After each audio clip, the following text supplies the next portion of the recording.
오늘 하나님께서 우리에게 주시는 말씀은 에베소서 1장 4절에서 6절 말씀입니다. 에베소서 1장 4절에서 6절까지 말씀입니다. 제가 봉독해 드리도록 하겠습니다. 제가 가진 신약성경 309페이지입니다. 309페이지입니다. 4절에서 6절 받들어 읽겠습니다. 곧 창세전에 그리스도 안에서 우리를 택하사 우리로 사랑 안에서 그 앞에 거룩하고 흠이 없게 하시려고 그 기쁘신 뜻대로 우리를 예정하사 예수 그리스도로 말미암아 자기의 아들들이 되게 하셨으니 이는 그가 사랑하는 자 안에서 우리에게 거저 주시는 바 그의 은혜의 영광을 찬송하게 하려는 것이라. 아멘. 오늘 본문 말씀 네 번째 대지 말씀 전합니다. 우리 첫 번째 대지 기억하시죠? 첫 번째 대지가 뭐였죠? 하나님의 예정에 합당히 접근하는 우리의 태도. 두 번째는요, 예정의 정의죠. 세 번째, 예정의 시기, 그죠? 창세전에. 그리고 이제 네 번째가 저거였네요. 저 예정의 원인. 예정의 원인은 어디 있었어요? 그 기뻐하시는 뜻대로.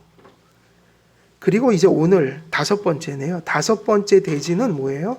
다섯 번째 대지는 그 예정이 그리스도 안에서 예정된 것이다. 하나님께서 여러분을 구원하시기로 택하실 때에, 예정하실 때에 누구 안에서 예정하셨다는 게 되게 중요해요. 항상 그리스도 안에서요. 예수님은 우리가 믿을 때만 연관되는 게 아니라 이미 영원전에 하나님께서 우리를 구원하시기로 작정하실 때에, 예정하실 때에, 선택하실 때에 누구 안에서 선택하셨다고요? 그리스도 안에서. 그래서 여러분의 구원은 여러분에게 구원이 임하고 성취되고 나타나는 그 이전부터 여러분의 그 선택 속에서도 누구를 근거하여 여러분을 선택했냐면 예수 그리스도 안에서 여러분을 선택했다고 하나님의 말씀은 그렇게 전하고 있어요. 그래서 오늘 말씀에 분명히 그렇게 돼 있죠. 곧 창세전에 그리스도 안에서 우리를 택하사 우리로 사랑 안에서 그 앞에 거룩하고 흠이 없게 하시려고 그 기쁘신 뜻대로 우리를 예정하사 예수 그리스도로 말미암아 자기 아들들이 되게 하셨으니. 그럴 때 예정하사 뒤에 무슨 말씀이 있어요? 5절에 보면 예수 그리스도로 말미암아 예정했다고 돼 있어요. 그래서 이 얘기가 무슨 얘기인가 하면 우리가 이 얘기를 신학적으로 풀어서 신학적인 용어로 표현하면 하나님께서 구원의 방법을 예수 그리스도로 정하셨다. 우리를 선택하실 때 두 가지가 결정된 거예요. 우리를 선택하실 때 두 가지가 결정된 거예요. 첫 번째, 그걸 예정이라고 부르죠. 예정은 뭐냐면 구원받을 대상을 정하는 게 예정이라고 그랬죠. 그러니까 아무개 너를 내가 구원할 거야. 우리가 이 세상에 존재하기도 전에 하나님의 가슴 속에, 생각 속에 있을 때도 하나님이 우리를 아셨다고 그랬죠. 그것이 예정이에요. 대상을 정하시는 거예요. 그런데 대상만 정한다고 구원이 되는 게 아니잖아요. 어떻게 구원하실지 구원의 방법을 하나님은 정하셔야 돼요. 그게 뭐냐면 구속의 언약이라고 부르는 거예요.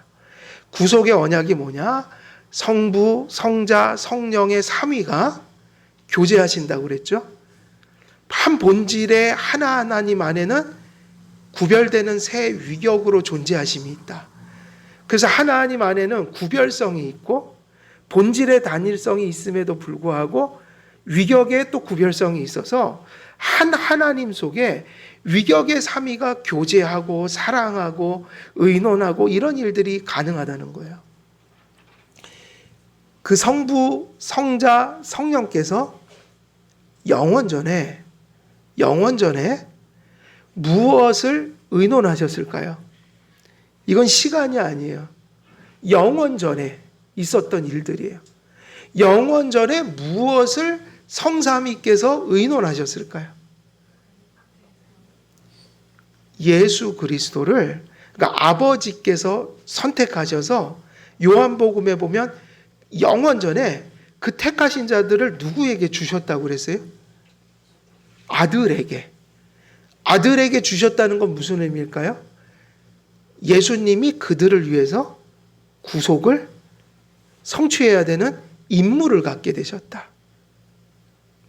그래서 구속의 언약이라는 것은 삼위의 협약, 의논이라는 말로도 표현을 하지만 그 얘기는 영원전에 삼위께서 우리를 구원하시려고 예수님께 때가 되면 저들을 위해 저 세상에 내려가 저들을 위해 십자가에 못 박혀 달라고 예수님께 말씀하셨고, 예수님은 자발적으로 성부의 뜻을 받으셨고, 그래서 때가 참에 예수님이 세상에 오셨어요, 안 오셨어요?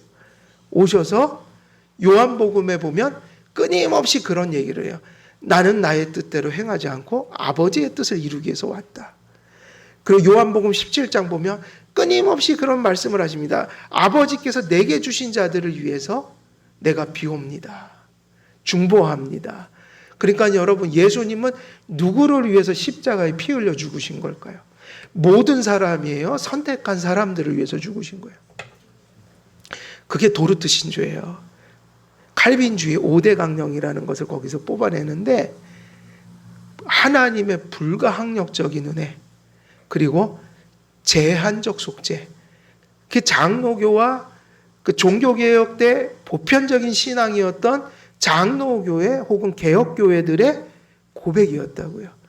모든 자를 위해서 죽으신 게 아니라 하나님이 주신 자를 위해서 예수님이 죽으신 거예요. 그래서 선택받은 자들만이 믿음을 가질 수 있는 거예요. 근데 그게 어디 있냐면 요한복음에는 명시적으로 나와 있어요. 이따 보겠지만 끊임없이 하나님이 나에게 주신 자를 위해서 중보한다는 말씀이 성경에 기록되어 있어요. 그래서 모든 자라는 말이 가끔 나오는데 성경에는 모든 자를 위해서 죽으셨다. 근데 그 말의 가장 두 가지 의미는 예수님의 속죄가 모든 사람들을 살리고도 남을 수 있는 속죄다라는 건 맞아요. 이 인류의 모두를 구원하실 수 있는, 그러니까 누구든지 믿으면 구원을 받지만 모든 사람의 믿음을 가질 수 있는 건 아니다. 누가 믿음을 갖는가? 택함을 받은 자들이 믿음을 갖는다. 그러면 모든 사람들은 누구겠어요? 성경에 나오는 모든 사람, 택함 받은 것을 전제로 해서 모든 사람이에요. 택함 받은 사람들을 결코 한 사람도, 그런 성경에서 뭐라 하면 하나님이 잃어버린 양들 중에 한 양도 잃어버리지 않으시겠다는 말씀이 있어요. 양의 비유, 그리고 동전의 비유도 있죠. 한 드라마크를 잃어버렸는데 끝까지 찾아내겠다. 그게 무슨 얘기냐면, 여러분, 그게 만일 알미니안주의처럼 얘기를 한다면 이 세상에는 죽는 사람이 없어야 돼요. 지옥 가는 사람이 없어야 돼요.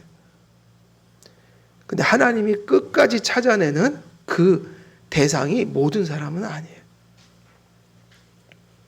그 지옥, 우리도 지옥불 속에 있었지만, 하나님의 진노 아래 있었지만, 그래서 죽어 마땅하지만 우리들에게는 은혜를 베푸시고 사랑을 베풀어 거기서 건져 나올 수 있는 힘을 주신 거예요.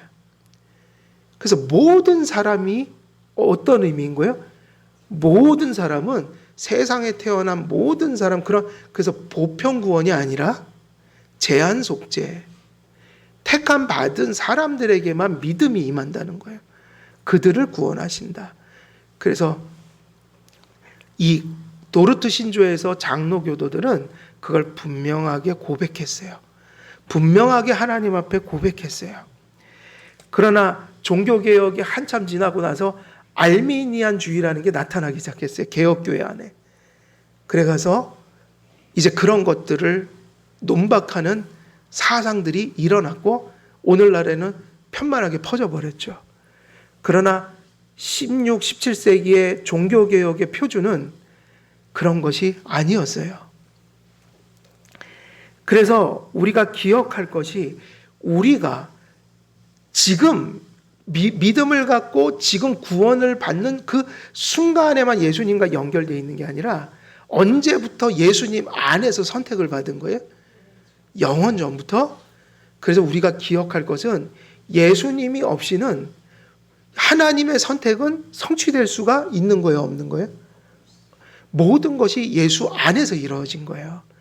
그래서 우리는 그렇게만 생각해요. 예수님이 십자가 피 흘리시고 이 땅에 아기 예수로 태어나고 딱 거기서부터만 뭐를 생각하는데 그게 아니라 하나님의 예수님의 하나님 아버지께서 우리를 구원하시기 위해서 예수님을 중보자로 세운 것은 어느 역사적 시점이 아니라 창세 전이란 말이에요. 창세 전에 이미 우리를 택한 자를 위해서 희생하시고 말할 수 없는 그 고통과 그러한 환난을 예수님이 떠맡기로 하신 것은 영원 전에 이미 존재했던 일들인 거예요. 그래서 그것이 인간의 뇌로는 감히 다 설명할 수가 없는 거예요. 헤아릴 수가 없는 거예요. 우리가 그런 사랑을 받았다라는 거예요. 우리가 도대체 뭐길래 사실은 다 정당한 의미로 다 지옥불에 떨어져서 심판을 받아야 될 우리들인데 왜 우리는 구원받고 지금 이렇게 교회 나와서 예배드리나? 여러분, 그래서 하나님 앞에서 우리가 할 말이 없어야지 정상인 거예요. 그러니 하나님 앞에 불평하고 사실은 많은 것을 누리면서도 하나님 앞에 원망하고 살아가는 그 모습은 얼마나 완악한 모습인지 몰라요. 우리가 아무리 힘들어도 감사를 잃어서는 안 돼요. 왜냐하면 아무리 잃고 잃어도요, 감사할 게 남아있다고요. 정말로 매일 감사해도 갚을 수 없는 감사를 이미 받았다고요. 그게 뭐죠? 예수님을, 하나님이 인간이 되셔서 하나님의 아들이 우리를 위해서 죽어주셔서 그 대가를 치러서 지옥불에서 건져주신 거라고요. 이렇게 생각하시면 안 돼요. 단지 택했다. 쉽게 택했으니까 그냥 천국, 이게 아니라니까요. 그 과정은 엄청난 대가를 치르면서 우리가 고생한 게 아니라 누가 고생하셨어요? 하나님의 아들이 사실은 말할 수 없는 일을 겪으신 거예요. 그래서 사도 바울은 그 얘기를 하는 거예요. 뭐냐? 자랑하지 말라. 자랑하지 말라. 야고보서에는 가난한 자들과 부한 자들을 같이 놓고 경계했어요. 왜냐? 인간은 둘 중에 하나예요. 있을 때는 뭐 하죠? 교만해질 수 있고, 없을 때는 어떻게 돼요? 좌절해 버려요. 좌절한다고요. 그래서 없으면 없는 대로 문제고 있으면 있는 대로 문제니까 우리는 가난할 때나 부할 때나 언제나 조심해야 돼요. 모든 것을 조심해야 돼요. 그래서 가난도 믿음에서 넘어지는 이유가 되기도 하고 부함이 믿음에서 넘어지는 이유가 되기도 하니 사도 바울은 딱 균형을 잡아줬어요. 뭐라고 얘기했어요? 부족할 때는 자족하고 부할 때는 겸손해야 된다. 우리 안에는 끊임없는 그 야망과 욕망이 있어서 사실은 우리의 그 욕심이라는 것이, 이상이라는 것이 끝이 있을까요, 없을까요? 솔직히 말하면 아무리 가져도 만족이 없어요, 사실은. 그래서 보면은 대부분이 하나님 앞에 정말 힘들고 어려울 때 살려주세요 하고 붙들어주세요 이랬다가 형편이 좋아지면 놀라운 일이에요. 이게 인간의 본성이에요. 많은 것을 이제 해결했잖아요. 가졌잖아요. 그럼 만족할 것 같아요? 만족하지 않을 것 같아요? 대부분이 만족 안 해요. 불평하고 있더라고요. 더 많이 가지려고. 그런 말을 안 하는 게 좋아요. 내가 어디까지 되면 그때는 만족하고 하나님께 열심히 헌신하고 어디까지 도달하면 내가 열심히 봉사해. 이거 다 거짓말이에요. 제가 그 약속을 지키는 사람 본 적이 없어요. 정말이에요, 이거는. 제가 신학교도 오래 다녔지만 부교육자도 오래 했었어요. 그 당시에는 다 그렇게 했으니까. 근데 교회 생활하면서 절대로 그 덕을 지키는 사람을 별로 본 적이 없어요. 끊임없는 거예요. 그리고 사람은 욕심이 들어가면 더 이렇게 팍팍해져요. 삶이. 여유로운 게 아니라. 그러니까 나중에 뭐 주시면, 나중에 어떻게 되면 이런 거 기도하지 마세요. 이해되세요? 무슨 얘기인지? 다 거짓말하게 된다니까요. 그거 거짓말이에요. 상황이 바뀌면 나도 바뀌어버려요.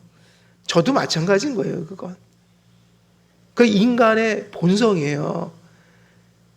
여러분, 환경이 좋아지면 더 교회 잘 나올 것 같아요?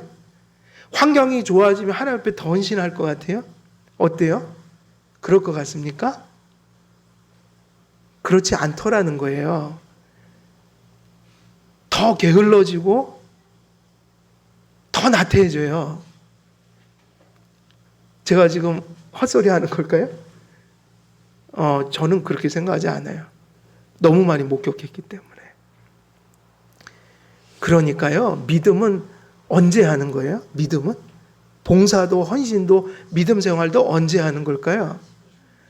지금 하지 않으면 못합니다. 그게 정석이에요. 그러니까 환경 따라, 정황 따라, 상황 따라 예배하고 봉사하고 이런 거는요, 한 치 앞을 내다보지 못하는 우리가 할 얘기가 아닌 거예요. 그냥 지금 주신 대로 할 수 있는 것을 하면서 겸손하게 사는 거예요. 대단한 것을 하려고 하지 말고 그냥 지금 하나님이 주신 만큼, 그리고 내가 주신 만큼 최선을 다해서 할 수 있는 것이 있다면 그것에 충실하고, 그것에 충실하되 언제 그걸 하라고요? 지금이에요. 그러지 않으면 하나님을 속이게 돼요.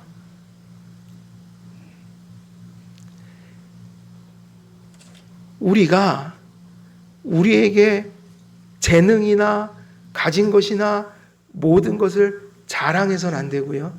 심지어는 신앙적인 경험마저도 우리는 것은 자랑의 대상으로 삼아서는 안 돼요. 그리고 우리가 부족하고 결핍될 때 뭐 하면 안 된다고요? 절망, 좌절하면 안 된다. 한 사람 안에는 끊임없이 교만했다가 좌절했다가 자랑했다가 또 회의에 빠졌다가 이것이 우리 마음속에는 끊임없이 반복돼요.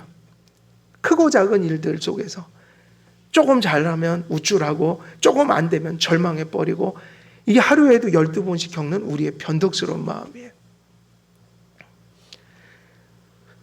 그래서 여러분, 뭐를 생각해야지 이게 되냐면요, 도대체 우리가 뭐길래, 우리가 무엇이간데 하나님이 영원전에 우리를 생각하시고 선택하셔서, 그것도 하나님의 아들을 우리 같은 죄인들 때문에 그 십자가에 넘겨 그 비참한 그런 일을 당하도록 내어주셨을까? 한마디로 도대체 우리가 무엇이간데 예수를 우리에게 내어주셨냐? 이 생각을 하면 그것을 논리적으로 다 설명할 수가 없고, 무엇으로 이해할 수 있는 거예요? 그저 감사할 노릇이다. 감사해야 한다. 그것을 감사해서 자족할 줄 알아야 한다. 그리고 겸손할 줄 알아야 한다. 이것이 예정을 믿는 사람의 태도고, 하나님은 어쩌면 예정의 교리를 이것을 위해서 주신 거예요. 그래서 사실은 6절의 마무리가 뭐로 돼 있어요? 이는 그가 사랑하시는 자 안에서 우리에게 거저 주시는 바 그의 은혜의 영광을 찬송하게 하려는 것이라 그랬죠. 찬송은요, 감사를 의미하는 거예요. 감사하는 마음이 없이 찬송은 그저 외식일 뿐이에요. 하나님이 가장 기뻐하시는 찬송이 뭔지 아세요? 그게 감사예요. 대단한 멜로디가 아니어도 되고요, 대단한 가사가 아니어도 돼요. 그냥 여러분이 풍요롭든 조금 어렵든 여러분이 처한 상황에서 나 같은 죄인 위에 예수님 보내셔서 십자가에 달려 죽이신 하나님 사랑, 하나님 제가 그 사랑으로 삽니다, 은혜로 삽니다. 그래서요, 거짓 없는 믿음으로 오늘도 일하시면서 하나님 감사합니다, 제가 그 은혜로 오늘도 이렇게 일합니다, 오늘도 예배합니다. 그냥 일상생활 속에서 여러분의 일터에서 가정에서 내가 그 감사하는 것을 정말 거짓 없이 은밀히 보시는 중에 그것을 판단하시는 하나님 앞에, 하나님 정말 감사해요, 내가 뭐길래 나를 구원하십니까? 오늘도 날 지켜주십니까? 이게 뭐라고요? 이게 찬송이라고요. 이게 찬송이에요. 그러니까 감사가 없는 찬송은 있을 수가 있어요, 없어요? 감사가 뭐길래요? 인식한다는 얘기거든요. 하나님의 은혜를 인식했다. 그 반응이 감사라고요. 그래서 여러분, 막 휘황찬란한 성가대 아무것도 아닌 거예요. 회중들의 감사의 찬송, 이게 찬송의 개혁이에요. 우리는 물론 시편 찬송 부르고 찬송가도 공인된 것들 중에도 건전한 가사와 멜로디를 뭐 그런 것, 이건 형식적인 그릇, 그죠? 그러나 그것만큼 중요한 게 뭐냐면 감사로 충만한 찬송이다. 그게 바로 오늘 다루는 무슨 주제인 거예요? 우리를 예정하셨다는 게 누구 안에서 예정하셨다는 거예요? 그리스도 안에서 예정했다. 바울은 성도들이 하나님의 기쁘신 뜻대로 선택되었으되 그리스도 안에서 선택되었다고 선포하고 있어요. 그래서 1절에서도 곧 창세전에 그리스도 안에서 우리를 택하사 그렇게 말씀하셨고, 하나님의 기쁘신 뜻대로 선택에 의한 확고부동한 구원의 견고함은 그리스도 안에서 더욱 견고한 토대를 제공받는다. 하나님이 선택이 불변하지만 구원의 방법을 정하지 않았으면 구원이 일어날 수가 없는 거죠. 예수님이 때가 돼서 이 땅에 내려오셔서 십자가에 못 박혀 죽지 않으셨으면 구원이 이루어지지 않는 거예요. 그러니까 하나님은 구원의 대상을 정하시기도 했지만 그 구원을 하나님의 사랑과 공의에 적합한 방식으로 우리를 구원하는 방법까지 언제 이미 다 정하신 거예요. 영원 전에. 그래서 감사해야 된다는 거예요. 그냥 선택해서 훌쩍 구원, 이게 아니라 모든 것이 과정이 있게 하나님의 아들이 희생을 당하면서 대가를 치르고 모든 것이 하나님의 성품과 공의와 사랑에 적합한 방식으로 그렇게 되어지도록 하나님 편에서 모든 것을 정하셨다. 그 중에 가장 감사한 것은 바로 구원의 원인이 되는 예수님을 우리의 구원자로 세우셨다는 거예요. 우리를 위해서 고생하시는 자리에 떠미셨다는 거예요.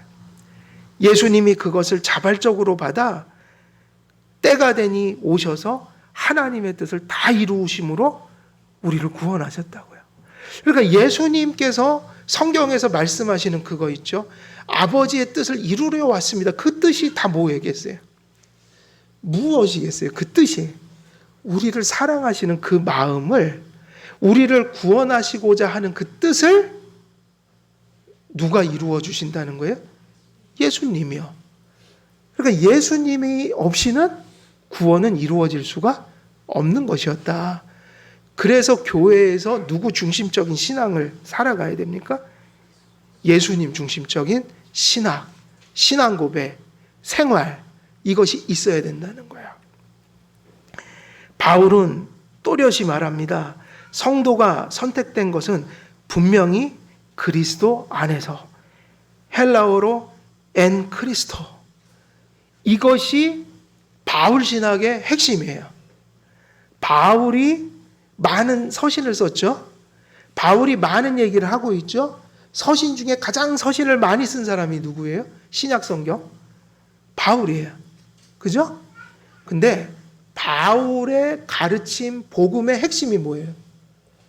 그리스도 안에서라고요. 그리스도 안에서.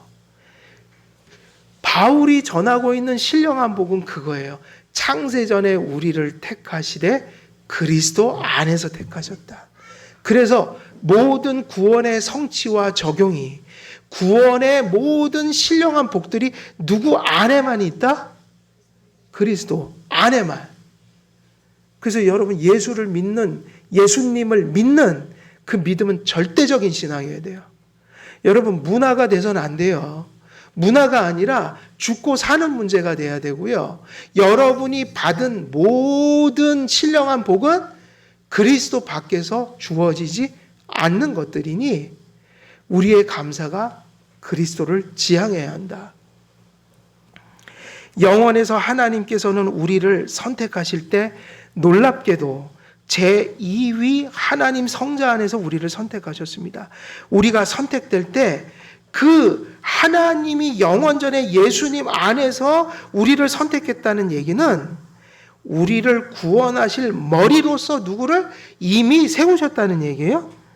예수님을 머리로 우리의 교회와 성도들의 주인으로서, 그리고 또 다른 말로 하면 우리 죄인들, 우리를 대신하는 대표로서, 인류, 우리 믿는 자들의 대표로서, 그래서 우리를 대신해서 죽고 죄값을 갚아주시고 이런 대리자로서 우리에게 영원전에 우리를 위해서 세워주셨다. 그게 그리스도 안에서다. 그래서 첫째가 뭐로 세우셨다고요? 머리로. 우리의 주권자요, 주인이요, 또 대표자요, 대리자로서 세우셨다. 그리고 뭐로 세우셨을까요? 중보자로 세우셨어요. 미디에이터로 세우셨어요. 중보자의 뜻은 뭐예요? 하나님과 인간 사이에 중재하는 역할이죠. 당신의 사역을 통해서 하나님이 우리와 관계를 맺고 우리가 하나님과의 관계를 맺을 수 있도록 예수님이 하나님 편에서는 하나님이 말씀하신 것을 다 순종하고 이루시는 방식으로 우리에게 그것을 이루실 때 우리에게 은혜를 주시고 그 의를 전가하심으로 우리 편에서 하나님께 나아갈 수 있도록, 그러니까 하나님이 우리를 자녀로 삼고 우리가 하나님을 아버지로 삼아서 그렇게 소통하고 연합하고 교제할 수 있는 모든 관계들은 누구를 통해서 이루어 주신 거예요? 예수님을 통해서. 그게 무슨 뜻이냐면 중보자, 미디에이터. 그래서 여러분 중보 기도는 누구만 하시는 거라고 말씀드렸어요? 예수님만. 우리는 중보란 말을 함부로 쓰면 안 되고요. 도고의 기도, 타인을 위해서 기도한다. 그런데 중보, 이건 정말 중요한 얘기죠. 그래서 기도도 끝낼 때는 누구의 이름으로 기도를 해요? 왜냐? 예수님이 중보자이기 때문에 우리가 아무리 대단한 것을 구해도 예수님을 통하지 않고는 절대로 기도가 응답될 수가 없어요. 기도의 응답도 누구의 은혜예요? 예수님의 은혜예요.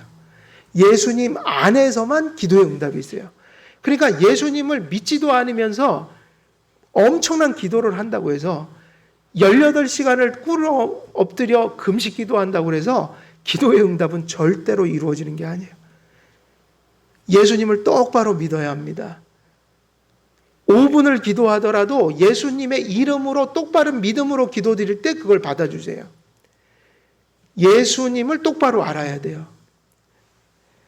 그래서 중보자로서 세워주셨다. 언제 세워주셨어요? 예수님을 중보자로 언제 세우셨어요? 영원 전에. 그게 바로 구속 언약이에요. 그분이 우리의 죄를 대신하고 그리하여 완전한 순종을 이루며 우리 대신 저주를 받아 대속의 의를 이루고 공로를 이루는 것. 그것을 이루실 분으로서 예수님은 무엇으로 세워지셨을까요? 메시아. 메시아라는 게 구약의 용어인데 메시아는 뭐죠? 의미가 뜻이 뭐예요? 기름 부음을 받은 자이다. 기름 부음 받았다는 의미가 메시아죠? 그게 헬라어로는 뭐예요? 크리스토스. 그리스도. 그죠? 영어로 크라이스트. 그리스도가 히브리어의 메시아인데 기름 부음을 받았다. 그래서 구약에서 이 예수님을 예표하는 기름 부음 받는 직분이 세 개다. 왕, 선지자, 제사장.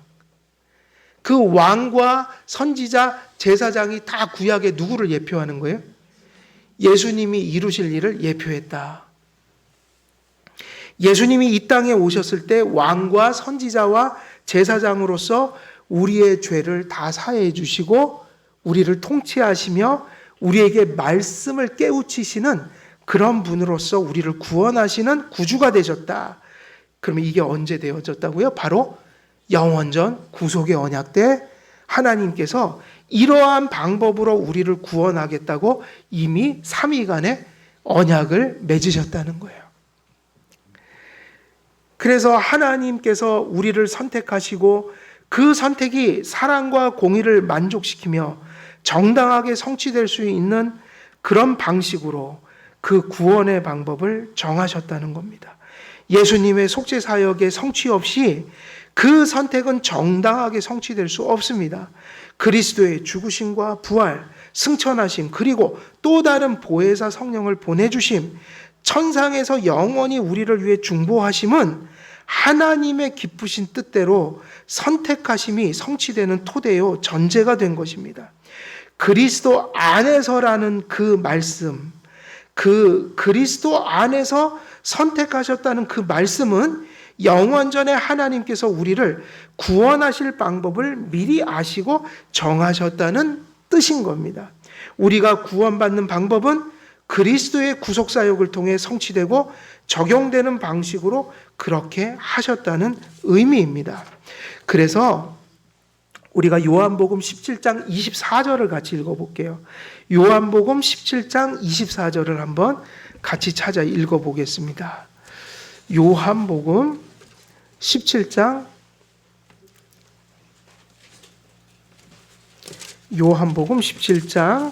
24절 요한복음 17장 24절 같이 읽어볼까요? 시작.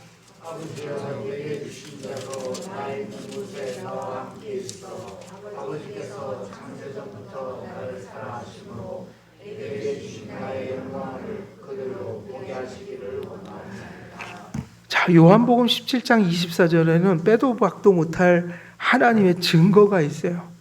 아버지여, 그 다음에 무슨 말씀이 써 있습니까? 내게 주신 자예요.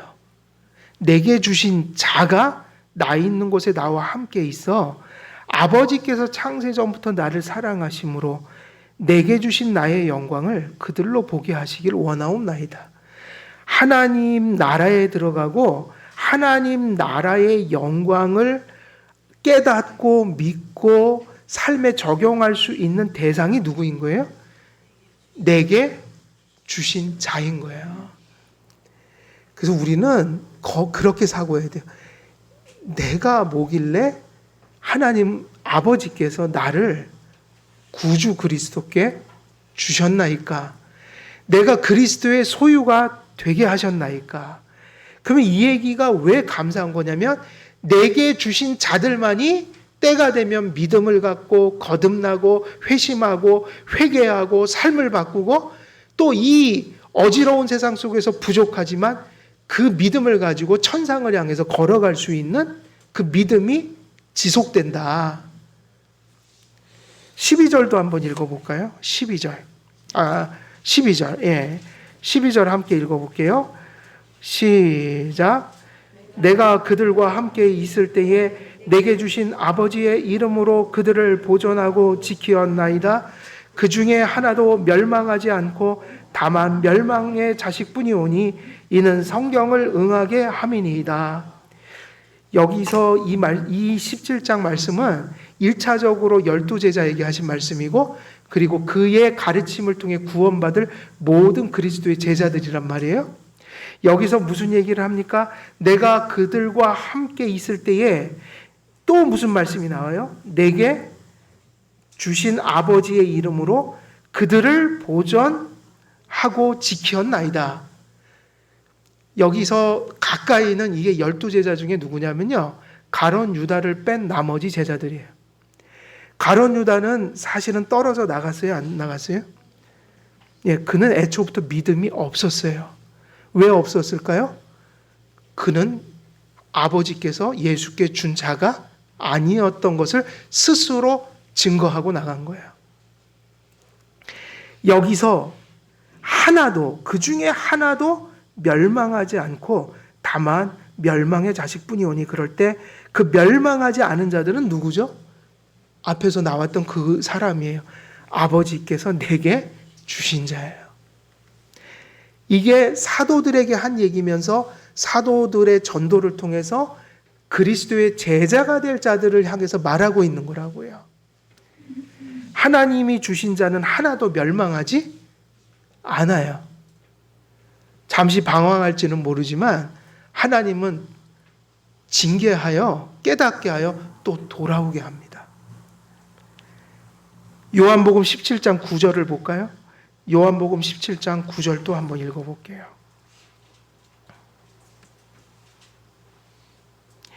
같이 한번 읽어보겠습니다. 17장 요한복음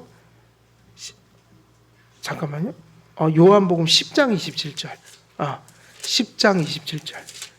요한복음 10장 27절.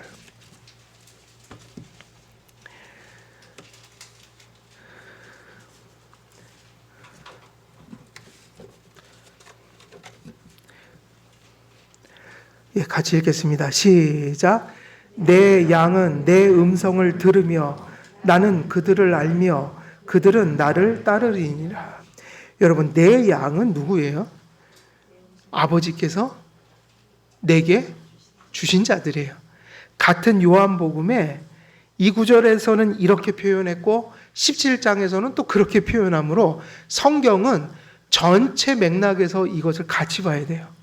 내 양은 내 음성을 들으며, 그래서 이 내 양이라는 게 왜 굳이 내 양이라는 말을 쓰냐면 내 양이 아닌 자들이 존재하는 거예요, 안 하는 거예요? 하니까 내 양이 존재하는 거예요. 근데 내 양은 누구냐면 아버지께서 성자에게 주신 자들이에요. 내 음성을 들으며, 그러면 누가 아버지 하나님과 예수님의 음성을 들어요? 말씀을 들으면 깨닫고 믿게 되고 삶 속에서 그걸 순종하려고 부족하지만 애를 쓰며 살아갈까요? 그건 아버지께서 주신 자들이에요. 그래서 여러분, 예정의 증거는 뭐에 있는 거예요? 믿음에 있는 거예요. 무엇을 믿는 믿음이에요? 하나님의 말씀을 믿는 믿음이 택함을 받은 증거예요. 그거 외에 다른 게 없어요. 그러니까 이게 중요해요. 내가 믿음이 없으면서 택함받았다고 하는 것은 있을 수가 없는 일이고, 내가 지금 믿음이 없다면 빨리 회개하고 믿음을 가져서 택함받은 것을 스스로 확증해야 돼요. 그래서 사실은 교회 안에는 그런 악한 사람들이 있어요. 예수를 온전히 믿지도 않고 삶 속에는 예수를 전혀 따르지 않으면서, 근데 이 따른다는 말이 왜 중요하냐면 행위를 강조하는 게 아니라 믿음에서 뭐가 나오니까요. 완전하지는 못할지라도 믿기 때문에 누구를 따라가는 삶이 있는 거예요? 예수님을. 근데 완전하지는 못해요. 용서 때문에 그 불완전함이 가능한 거예요. 그런데 따라가는 일이 믿음 때문에 나오니까 믿음이 없으면서 택함받았다라는 얘기를 하지 말고, 예수님을 따르는 삶이 전혀 없다면 그는 택함받았다라는 얘기를 할 단계가 아닌 거예요. 뭐냐면 빨리 믿고 회개를 해야 되는 거죠. 그도 믿고 회개한다면 우리는 인정해 줄 수 있어요. 역시 당신도 하나님께서 당신을 예수님께 주신 자군요. 그래서 이 땅에서는 예정을 무엇을 통해서 돌아봐야 돼요? 믿음과 순종이에요. 삶인 거예요. 그러나 오해하지 마세요. 완전주의로 가면 큰일 나겠죠? 우리는 아직 죄인이고 여전히 우리의 의로는 구원받을 수 없을 정도로 부족해요. 그러나 죄사함의 은혜 속에서 주님을 따라가고자 하는 열매가 반드시 존재해야 하네요. 불완전하지만 있다고요. 그것이 우리의 무엇의 표로 삼는 거예요? 예정의 표로 삼는 거니까 우리가 지금 우리가 믿고 하나님을 따르는 일이 우리의 예정에 대한 확신에 있어서 중요한 예정을 돌아보는 근거가 되고 토대가 된다. 그래서 예수님은 그렇게 말씀하신 거예요. 너희가 내 양이므로 내 양은 내 음성을 들으며 그래서 아버지께서 너희를 나에게 주셨으니 내가 너희를 붙들고 있으므로 너희는 누구의 음성을 듣는다는 거예요? 내 음성을 들으며. 여기서 음성은 뭘까요? 지금 우리에게 음성은 하나님의 말씀이고 참된 신앙의 고백으로 응답하는 일인 거예요. 나는 그들을 알며 하나님께서 예수님께서 여러분을 어떻게 한다고요? 알며. 여기서 안다는 것은 관계해 주신다는 의미예요. 그들은 나를 어떻게 할 것이다? 따르느니라. 믿고 하나님을 따르는 일이 왜 내 안에서 지금 일어나고 있는 걸까요?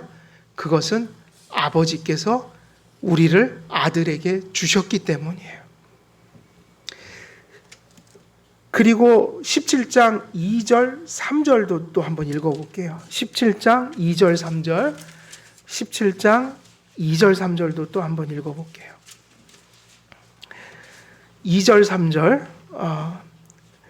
같이 읽겠습니다. 시작. 아버지께서 아들에게 주신 모든 사람에게 영생을 주게 하시려고 만민을 다스리는 권세를 아들에게 주셨음이로소이다.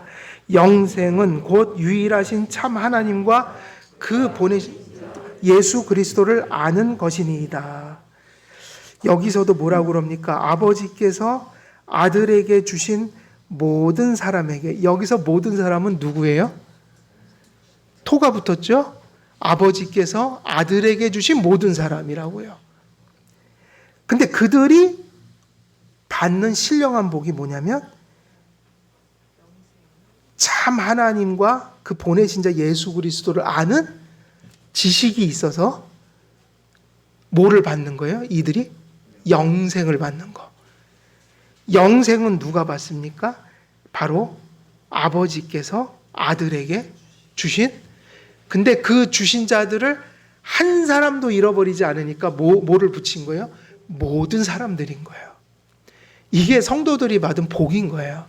지금 예수님을 믿고 부족하지만 넘어질 때 회개하고 그래도 주님 뜻대로 살겠다고 발부둥치며 살아가는 그 연약하고 부족한 성도들이 그리스도 안에서 예정을 받아 누리는 복이 바로 이 복인 거예요. 그래서 말씀을 우리가 맺으면 영원에서 우리를 사랑하시되 성부께서는 예수 그리스도 안에서 우리를 사랑하셨다는 것을 우리가 확신하고 믿어야 돼요. 이것이 없이는 이 혼탁하고 어지럽고 고난이 많은 세상 속에서 우리의 신앙은 언제나 불확실성으로 들어가게 되는 거예요. 우리의 구원이 나에게 달려있을 때 우리는 흔들릴 수밖에 없어요. 하나님으로부터 모든 것들이 시작됐고 토대하고 이루어진다라는 이 하나님의 주권사상과 은혜사상이 우리가 연약하고 흔들리고 세상으로부터 환난을 받을 때 나의 연약함을 넘어서서 그것과 상관없이 내가 미래를 바라볼 수 있는 유일한 이유가 되는 거예요. 그래서 예수 그리스도께서 이루신 속죄로 말미암아 하나님의 예정은 흔들림 없이 실현되고 그분이 계획하신 구원이 성도 안에 실현되는 것입니다. 예수 그리스도 안에서 하나님의 영원전의 계획은 흔들림이 있을 수가 없습니다. 우리를 향한 예정은 그분의 기쁘신 뜻이란 토대 위에 있을 뿐만 아니라 더군다나 누구의 토대 위에 있다고요? 단지 택했다라는 것으로 끝나지 않고 예수 그리스도께서 하나님이 작정하신 일들을 다 실제화시키는 구체적인 구원의 원인으로, 토대로 예수님이 서셨다. 세워지셨다. 그리고 구원을 완성하셨다.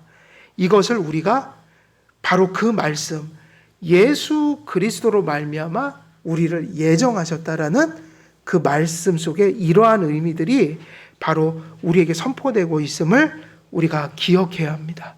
우리 한길교회 모든 성도님들은 하나님이 우리를 택하셨을 뿐만 아니라 그 택함이 그리스도 안에서 택해진 사실을 분명히 알고 믿음으로 모든 세상의 환난과 나의 연약함을 넘어 우리의 믿음이 견고히 서 있음을 확신하는 그런 확신 속의 신앙생활하는 여러분 되시기를 우리 주 예수 그리스도의 이름으로 축원드립니다.